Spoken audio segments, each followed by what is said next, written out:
communicator, which I'm sure is coming shortly. He has been serving as our vice president of public relations to a rather successful extent. Many of our new members found out about the club via his Facebook posts about the club. We're very happy for the work he's been doing. Our Toastmaster today is Cody Broussard.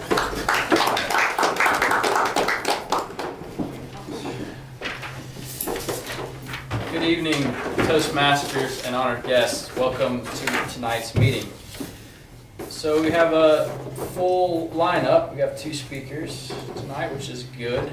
We have Ren doing his second speech, and Yannick breaking the ice with his first speech. So looking forward to hearing from everyone. So I want to go over the roles for tonight and kind of how the meeting's going to flow. So we're going to have a timer, and the timer for tonight is going to be, sorry, Joe, like Joe in the Bible. Joe. Okay, Joe. All right, Joe, can you give us kind of an idea of what the timer's role is and how it works? So I am new to this, so Okay. I'm probably gonna need some coaching. That's fine. So I believe the green is how many minutes? One time. Okay, 4 minutes. Then the yellow is 5 minutes, and then the red is 6 minutes. Okay. Okay. And then for your table topics, All right, take the topics. The green is 1 minute. The yellow is 1 minute and 30 seconds, and then the red is 2 minutes. Thank you, Joe. And we also have a grammarian for tonight, and our grammarian is Maurice. Yes. The grammarian's role is to count filler words and any grammatical errors during speeches or table topics or even evaluations or any time someone's at the podium speaking. And also the word of the day is dissemble, and I had the definition. It went down for some reason. Let me go. I'll bring it up again. Maurice, we have to Okay. All right, thanks. Yeah. Is to hide one's true feelings, beliefs, intentions, or real character, pretend, assume a false appearance, act hypocritically. So how easily he could dissemble. Meryl thought wearily as she drew up the chair and prepared to take his dictation. And I'll do another one. She was obsessed with educating herself against all odds, writing as a teenager, I have a heart that scorns disguise and a countenance which will not dissemble. So once again, the definition of dissemble: hide one's true feelings, beliefs, intentions, or real character, pretend, assume a false appearance, or act hypocritically. Dissemble. Thank you, Maurice, for the definition and the roles of grammarian. Also, tonight we'll have a general evaluator and 2 evaluators that will evaluate the meeting as a whole and the 2 speeches. So for our general evaluator, that's going to be Lawrence. And our first evaluator is going to be Justin, who will be evaluating Ren's speech. And our second evaluator will be Thomas, who will be evaluating Yannick's speech. So that also we'll have a table topic session. Heather, do you kind of want to give it a Sure. description? As the table topics master, following the speeches, I'll prompt members and guests to speak impromptu for a few minutes on a random topic. Okay, thank you, Heather. So without further ado, let's introduce our first speaker. He's speaking out of the Competent Communicator. He's doing speech number 2. Let's give a hand for Ren. Distinguished Toastmaster. Fellow Toastmasters, honored guests. As a man thinketh, so he is. Ponder that for a minute. As a man thinketh, so he is. What do you think that means? What does that mean to you? Does it mean if I think I'm going to be a purple dragon and I sit and I think about it as hard as I can, that one day, perhaps I'll be a purple dragon? I don't think that's what James Allen meant when he said that. I think he associated this quote with the sphere of influence and who you hang out with. It said that if a man hang out with 5 drunkards, eventually he will be the 6th. If a man was to hang out with 5 thieves long enough, eventually that man's going to go out and steal as well. But it's also true that if someone was to hang out with 5 millionaires for long enough and focus their efforts on that sphere of influence, that one day they too will be a millionaire. It's very important that you audit your circle. The people that you hang out with, the people, the content that you consume directly affects who you become as a person.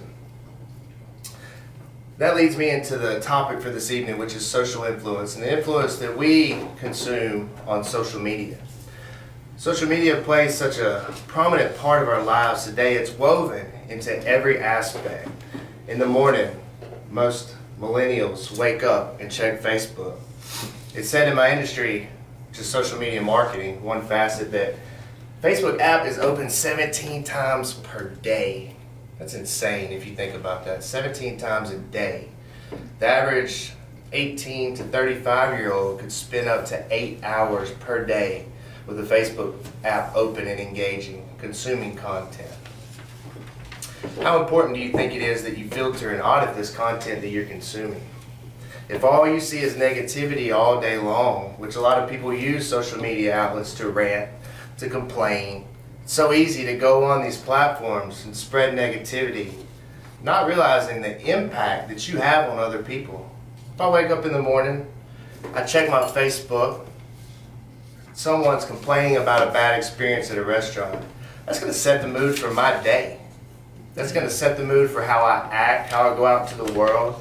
So if I'm set in a bad, negative light, and I go out and interact with a person at McDonald's, and I'm kind of mean to them, well, now maybe they're going to see 200 people and be rude to them all day. Now, what has that done? So I feel as if it's important to think about who you want to be. Do you want to be a good teacher? Do you want to be a good parent? Do you want to be a good role model to your siblings?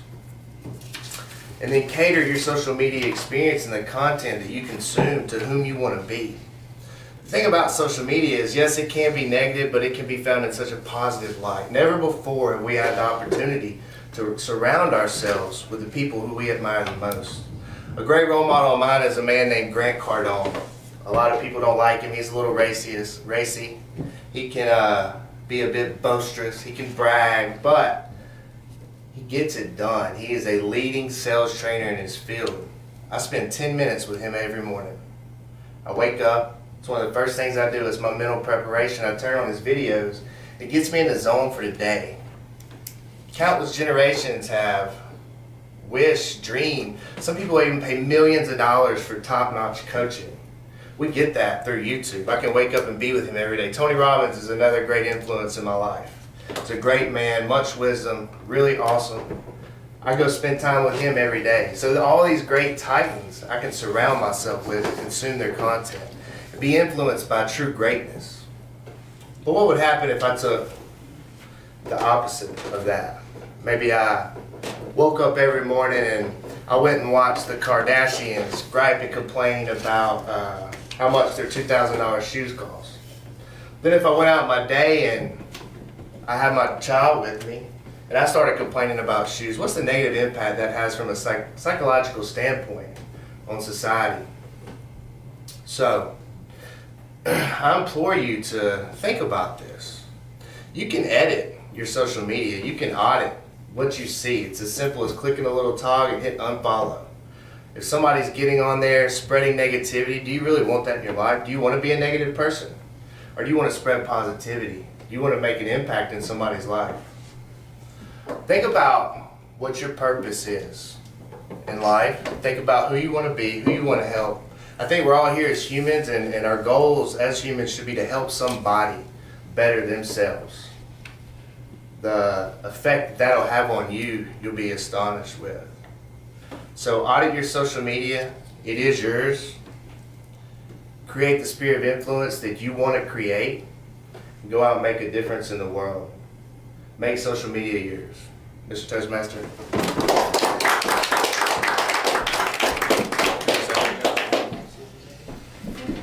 Thank you for that, Ren. Some great takeaways from that, and I'm going to add a few of those to my list of things to do, so thank you.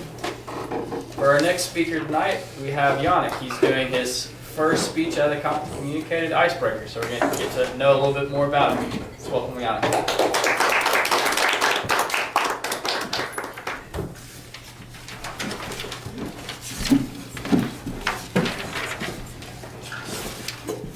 All right, fellow Toastmasters and guests, this is my icebreaker speech, and this evening I'll tell you a little bit about myself, not only just about myself, but really how I came to be where I am today.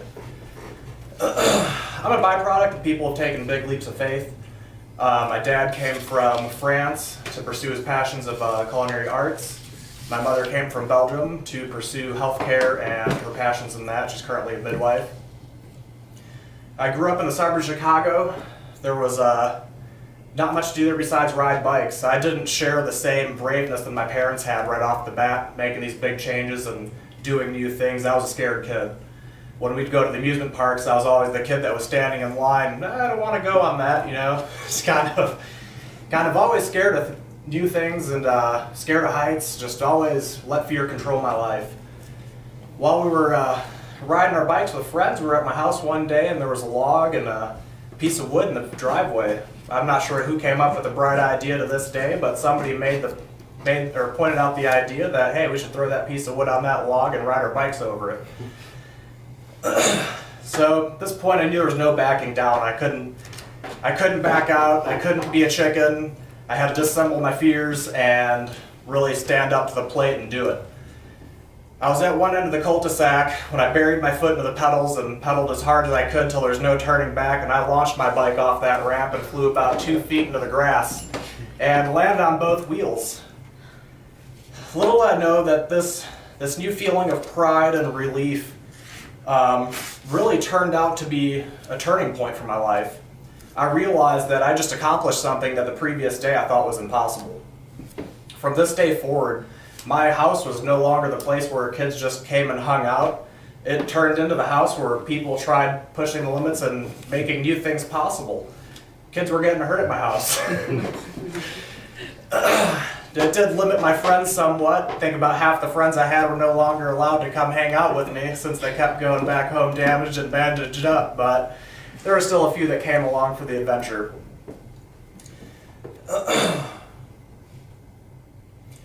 This kind of led me on a whole new journey with my life, discovering that I can take something that I was scared of, approach it from a different angle and logically, and accomplish something I never thought was possible.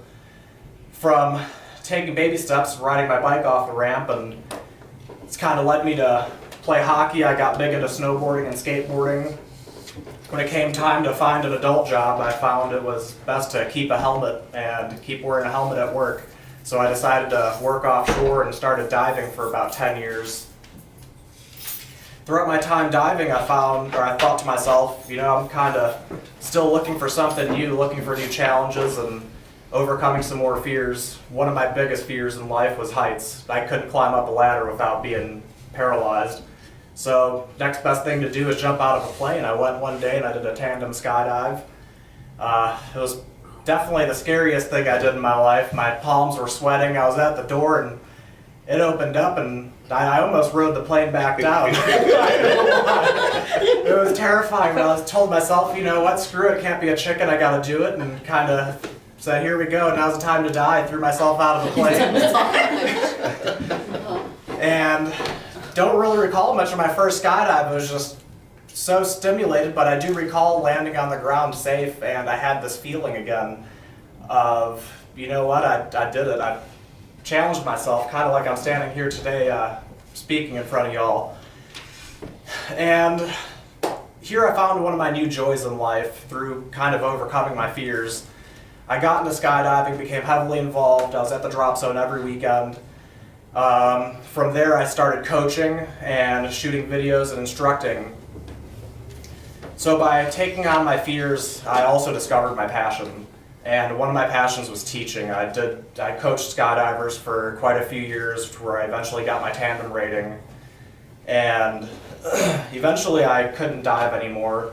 My body wasn't really keeping up to par, so ended up getting out of diving and had this whole new passion for teaching and got into real estate where I could continue teaching people. And in real estate, there's also this thing where people are very scared. It's a big prospect buying a home. So I take some of the same skills that I learned coaching skydiving students into real estate, and I really found a lot of joy in that. Some of the big things that I've really taken from this life experience and my kind of progression through life is that if you follow your fears and nurture your passions, life will take you in places you never expected it to. So thank you, everyone.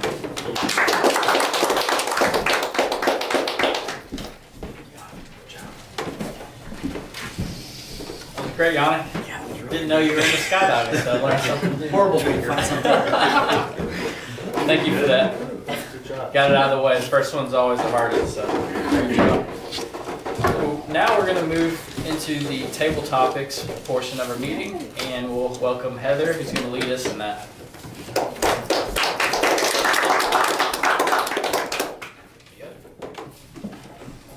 Thank you, Cody. For our first question, I would like to ask Lawrence, if not now, then when?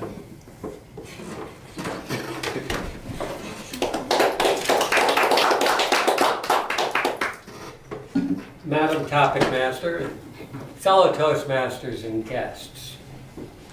The question is not now. If not now, when? I want to put a little twist on that. Because one thing that we need to understand is there is nothing except now. There will never be anything except now. Because you have this moment when you have the opportunity for whatever it is. But as soon as this moment is gone, it's gone. People say, oh, later. When is later? It doesn't exist. It never existed. It will never exist. There is no such thing as later. Madam Topic Master, all we have is now.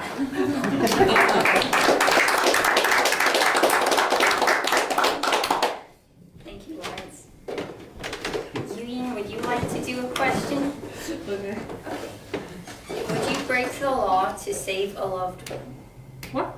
Do you know what I was asking? Would you break the law to save a loved one? Break the Break it law. off. Say something.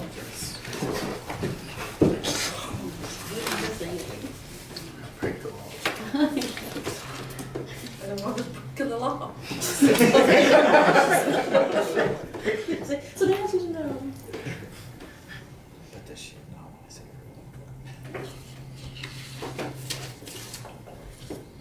It's hard for me. Break the law. I mean, L-A-W? Yeah. I don't want to break the law. Okay.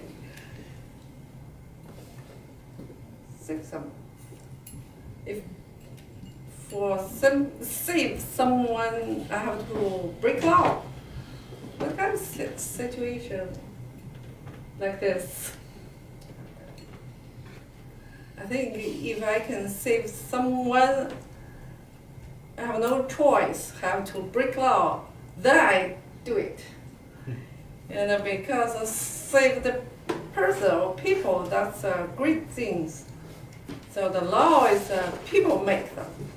So if for the several people, I think we can break it. For the men made it. And but I hard to imagine what kind of this situation that happens same time. So I will do this. Okay. Thank you. Okay, for the next question, does anyone want to volunteer? Cody? What's a belief you hold with which many people disagree?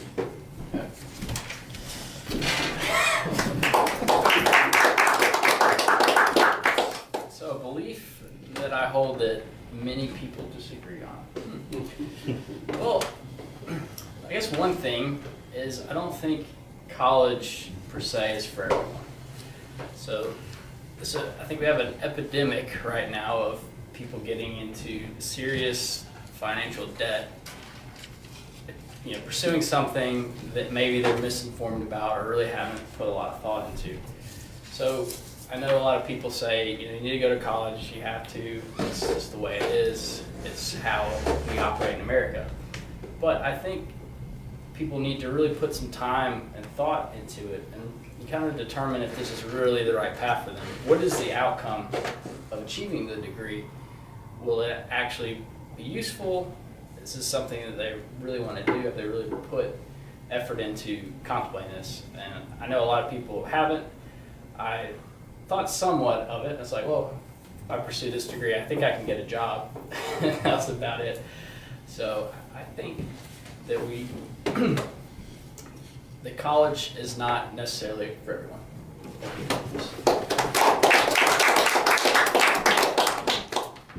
Okay, how much time do we have? Do we have one more? Yeah, there's no time for one more. All right.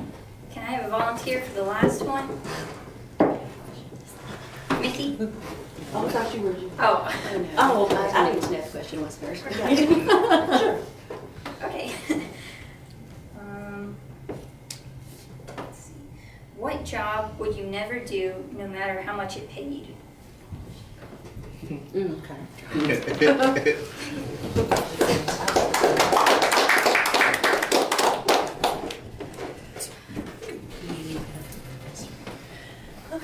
Good evening, fellow Toastmasters and honored guests. I'm Mickey Seltzer. What job would I never do the amount of money? I can think of several, but two that come to mind would probably be a mortician would be one. Just because just the thought and the process of that's one. And then because I am afraid of heights and flying, so a pilot and a flight attendant would be another one. I do have a friend that is a flight attendant. She used to travel. She posts all the beautiful pictures. He spoke about social media, and she's like in Belize, and she's overseas, and Hawaii, just everywhere. And I was like, oh, if I could get rid of. And he talked about the fear. But those are two. When you said jobs that I would not be able to do really for any amount of money. Definitely a mortician for sure. And then I would probably say a flight. I would say a flight attendant because you're flying all the time and the risk is there. Even though it's fun, but still those are two that I don't think I would probably want to take on. So thank you. Okay, that concludes the table topic portion of our meeting. At this time, I will relinquish the lectern back to our Toastmasters.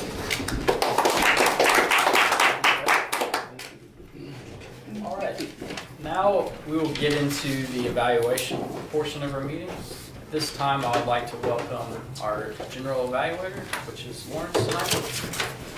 Lawrence. Good evening. We didn't quite go over it very much at the beginning of the meeting, but the general evaluator basically goes over the entire meeting and introduces the other evaluators that have come. So far the meeting has gone very well. We started on time, got done with our business, and pretty much keeping on track. So we want to continue to do that.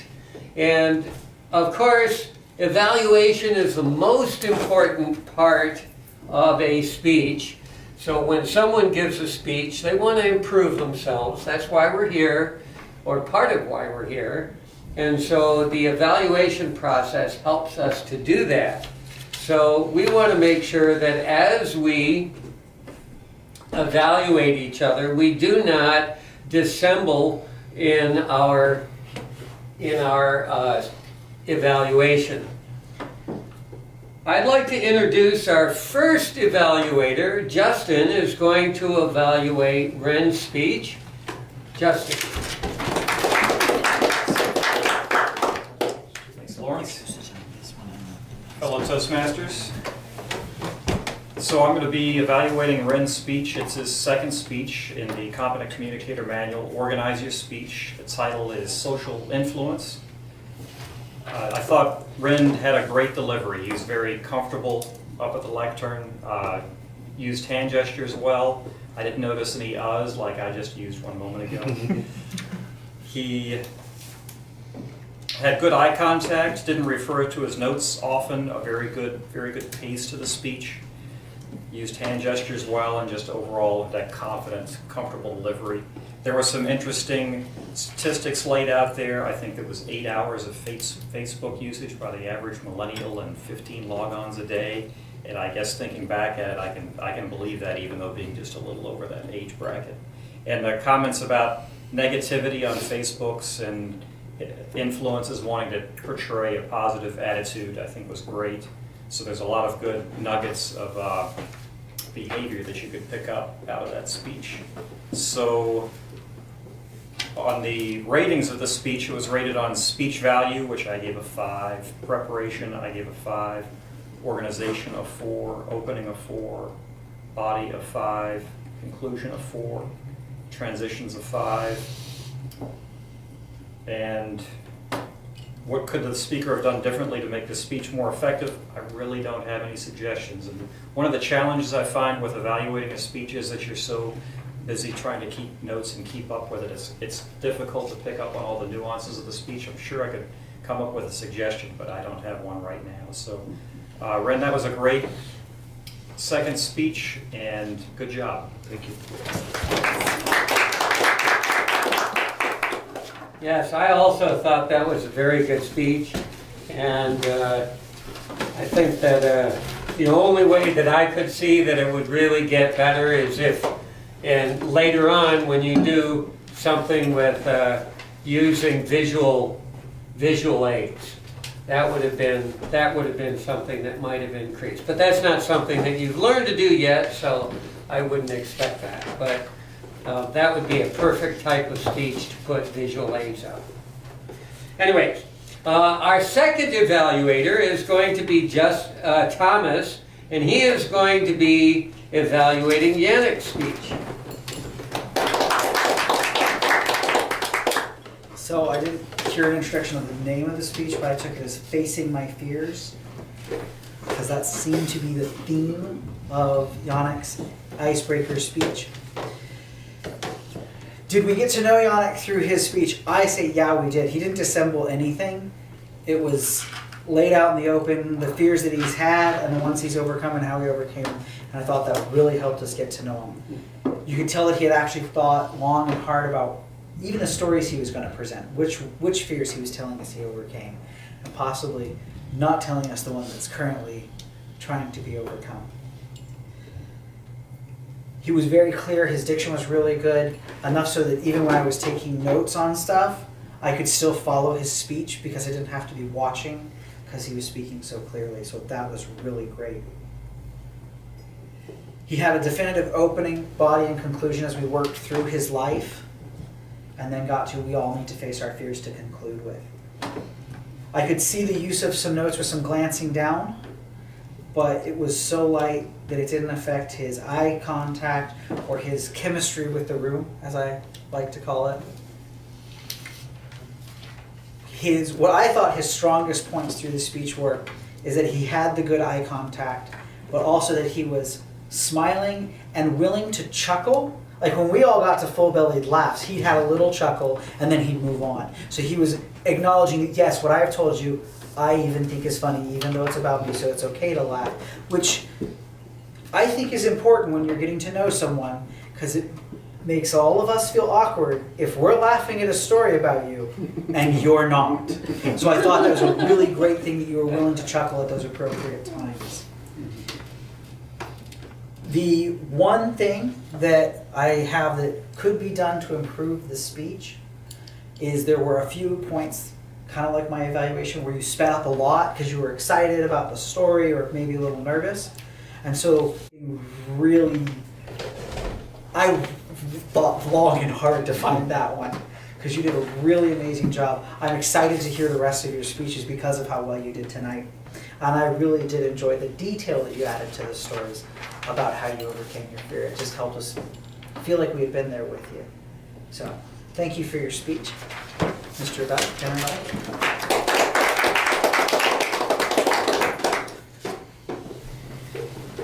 All right, and now that we've gotten through that educational portion, the next thing we're going to go through are the other evaluators. I'm going to introduce the other evaluators. Seeing as some of our evaluators are new, I would like to let you know that you do not need to come up to the lectern for your giving that small little talk that you're going to give. You are capable of doing that from your seat. Okay, so first we're going to hear from our timer, Job, if you would like to let us know how well we did on our timings today. All right, fellow Toastmasters and distinguished guests. Rand did 5 minutes and 47 seconds.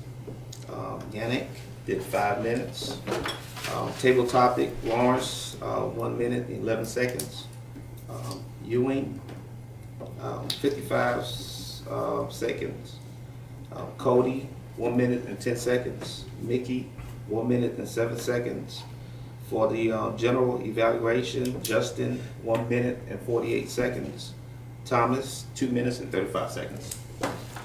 Okay, thank you very much. And next, I would like to get a evaluation from our grammarian and counter, Maurice. Yes, for the grammarian's report, I'll first go over the word of the day, dissemble. Heard it from Yannick, Lawrence during the evaluation, and Thomas, I believe, during the evaluation. And anyone else, if I miss anyone else using the word of the day? You mentioned me. Yeah, he did. Yeah, I'm trying to do that. Yes, I got three people. As far as filler words, Ren had one and a few double words during your speech. Yannick, several uhs, you know, and then I've seen where people call out vernaculars or colloquialisms. So because I got called out on one during my speech.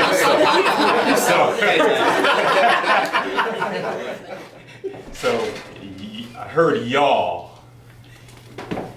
So I don't know if that technically should be called out, but I noticed that. Depending on region. Yeah. You're from up north. He's in Alabama. What's That's another speech. Forced. Or is it?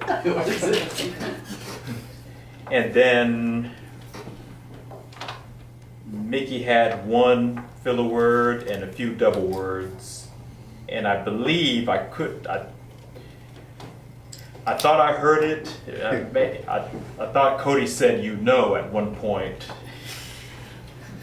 And then Lawrence during the evaluation, several uhs, Justin a couple of uhs, and a double word from Thomas, and Job during the Thomas report had a and that is and I think I had one in the beginning. That is the grammarian's report. Okay, thank you very much. All in all, our meeting has gone very well. As I mentioned earlier, we did start on time and ran along, and there's some more of those for you to mark down. Actually, I was thinking that as the general evaluator, I want to recommend that we get some kind of a system to make noise when someone uses a filler word. Or double word. This was really valuable to me when I first joined Toastmasters back in the last century. They had at that time we didn't have we had a little coffee can, and you would bring a roll of I think it was a roll of dimes, and then you would give the timer the roll of dimes, and anytime you said an or an they would throw one into the can, it would cling, cling, cling, cling, and then we were collecting up coffee money, but at the same time, it would remind you right then and there that you said it, and so then it became much more aware of it. It worked very well. And so I would like to recommend, if we can later on talk about it, or put it up for proposal, that we get some kind of a noisemaker like a bell or something. If people want to opt out of using it, they can do that. But I don't think that most people, it's frustrating in the beginning because it shocks you and you forget where you are and you have to start over again or whatever. But after a little while you get used to it and you learn very quickly when you are using filler words. So I would recommend that we talk about doing that at another time. Otherwise, our meeting is going well, and that is the end of our general evaluation. I would like to relinquish our lectern back to our Toastmaster. Thank you everyone for your evaluations. Very insightful, and we're still on time. So, Thomas, you have an education overview? So at this point, I will relinquish the lectern back to our president, and he will give us the educational overview for tonight. We have a lot of new members right now, and so I'd like to go over a transition that's going to happen in the future to give you guys an idea of the time frames you have on our current Toastmaster system. Come next summer, we haven't gotten a specific date nor month yet, but come next summer, Toastmasters will be transitioning from its current program to something called Pathways. You can read all about it on the Toastmasters website. There's videos, there's articles, including in the current Toastmaster magazines for the last few months. They've been talking about this transition to Pathways. What I'm going to talk to you guys about now is what's required of you to complete the highest level of Toastmaster accomplishment, the Distinguished Toastmaster Award, on the current program. So under the current program, you will have to complete, actually this is going to help us out a lot. You'll have to complete your Competent Communicator. You'll then have to complete 3 more levels of communication, which are 10 additional speeches each level in new books or books that you want to do more than once, and 5 in each type of advanced communication. My next advanced communication is going to be public relations because it's one of the things I have to deal with in my job. So I'm actually already working on my first public relations speech. So that's going to be me working on this level here.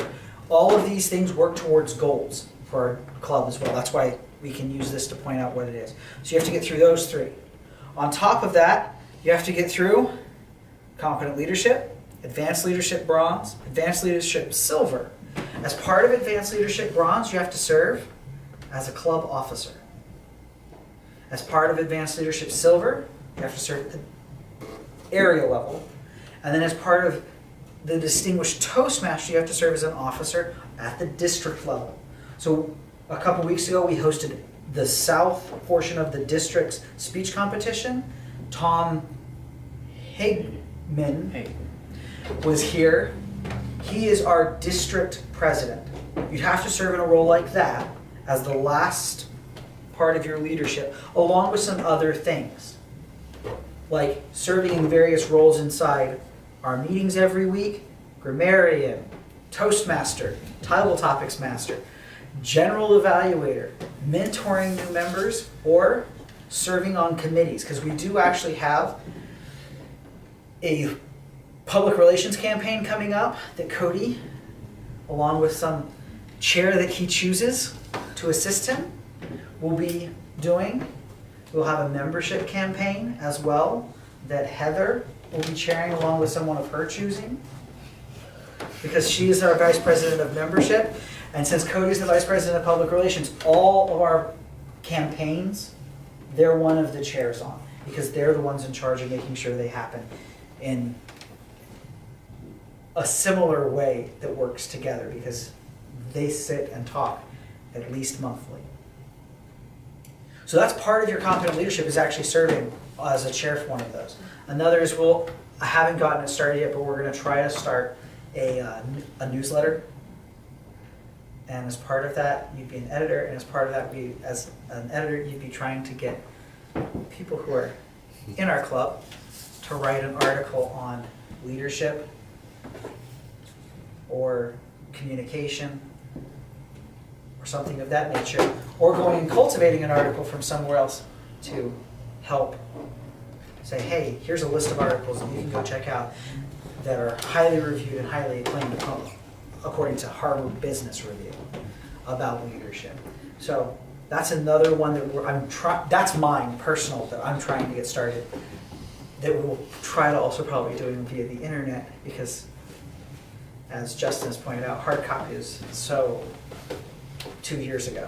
1991. So just real quick now, moving over to our awards. One of the awards that the club gets to receive is, you can see there are 3 levels of club, just so y'all know. We have made some really good progress towards getting this first one. We have accomplished goal number 10. We've accomplished goal number 1. We've accomplished goal number 3. And we have accomplished goal number 7. And we're halfway to goal number 8. We have added 6 new members this year. And 8 is completing 7 and 8, if you added 8. So with 2 new members, or 2 people completing their competent communicator, or 1 more person completing their advanced communicator, or 1 person completing a leadership track, we will achieve a distinguished club. And I will say thanks very much to Maurice, who served as our president last year. He helped us get established so that we could achieve these goals as quickly as we have. If we achieve 1 more goal before December, we will be the first club in the district to have reached distinguished club status. For this year. For the year. Because currently, no one else is anywhere close. They have maybe achieved 1 or 2 goals, not 4. Okay? So that's just an award for the club that we're all working towards. Now we're going to go to some awards for tonight. Will Yannick please come forward?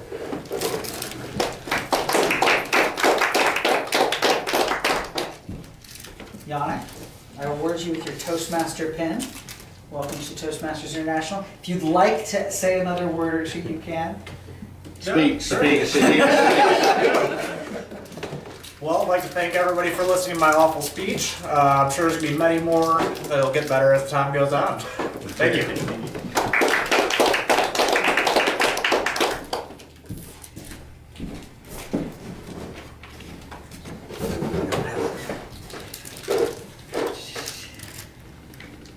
David, I don't believe you've done this one yet either. Will you please come up?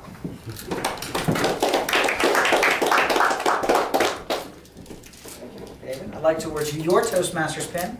As a new member of Toastmasters International, if you'd like to say something, you can. Sure. Appreciate the opportunity to sit with y'all every Wednesday evening. It is a Monday. When I get to the icebreaker speech, and hopefully next week, you'll understand why my days are all messed up. So, thank you.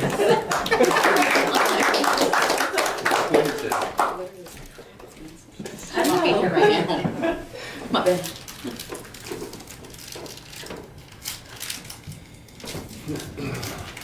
Make sure you have more. We'll have more next week when a few more people have finished signing up, and we're also supposed to have the Yoris back next week.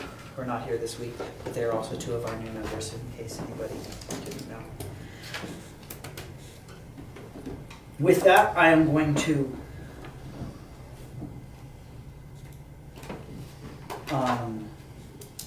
give command of the meeting over to Yu Ying, who will go over and make sure that we have all of our roles filled for next week's meeting.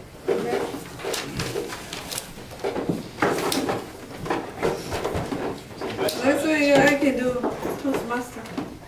You're the Toastmaster? Okay. And I want to be the speaker. I'll just speak. Okay. No, it's done. Okay, so our two speakers then are David. If you didn't know, but he was written as our reserve in case somebody didn't show up tonight. What speech number are you on? It'll be my 10th one. And this will be Cody's final speech in his competent communicator. Ooh, can I go before? Yes. So typically, if somebody's completing their competent communicator that night, they are the second speaker because the competent communicator's 10th speech is 8 to 10 minutes long. I gotta add some length to mine. Since it is so much longer than a traditional one, we like them to be the last one because it allows them a little bit more leeway in that time frame. Who want to be a table topic master? I will do that.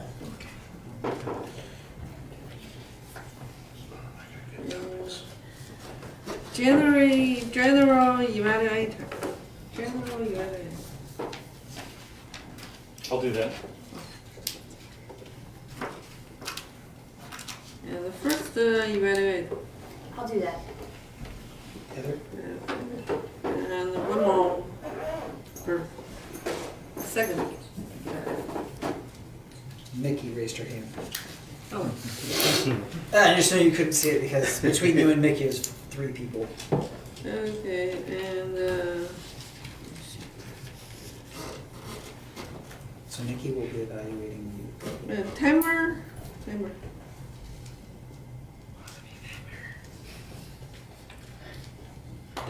Yeah, I can Okay, do timer, yeah. And grammar.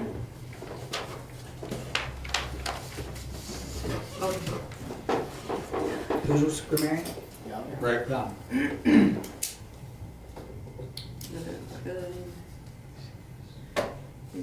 Educational overview. Yeah, education is your right. I prefer not to. Ours. What do you want me to do? Educational Yeah, overview. educational overview. Educational overview. Mhm. I'm at it. I'm on it. Okay. And I will have just gone to Evocation. Comic-Con on Monday, so you guys don't want me to come to the meeting because everybody who goes to Comic-Con is sick for like the next 2 days. So if y'all don't want to join me in that, I need to not be here Monday. That's why I was telling you I don't want to do educational overview in case I'm not doing well. 3rd Comic-Con this year. evocation. Got sick after all of it. Who to be the evocation pledge? Be out of town next week. I'm traveling.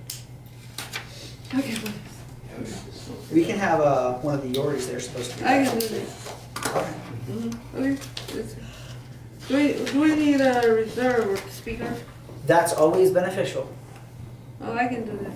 You can do reserve speaker. No, yeah, Would somebody like to be a reserve speaker? I think everybody who's here already has a role. So I'll do it. Okay. I'll redo my. Can I do that? you can, yeah, you can redo a speech if you like as a reserve speaker. I'll create a pocket speech. Yeah. Okay, thank you. I have mine still. Eventually, Well, just look at the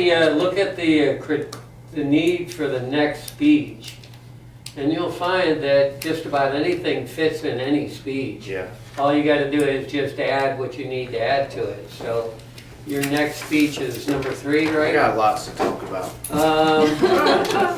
Yeah, get to the point. I I think think you can do that. I think the only speech that's hard to be a pocket speech is the visual aid speech, Yeah. just because you have You to gotta bring have something. visual aids.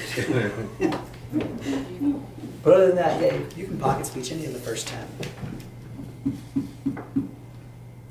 Unless there is business that would be like to be brought forward this time. Next week we will bring up Lawrence's discussion about Just a quick question. Go ahead. How many people have paid their international dues?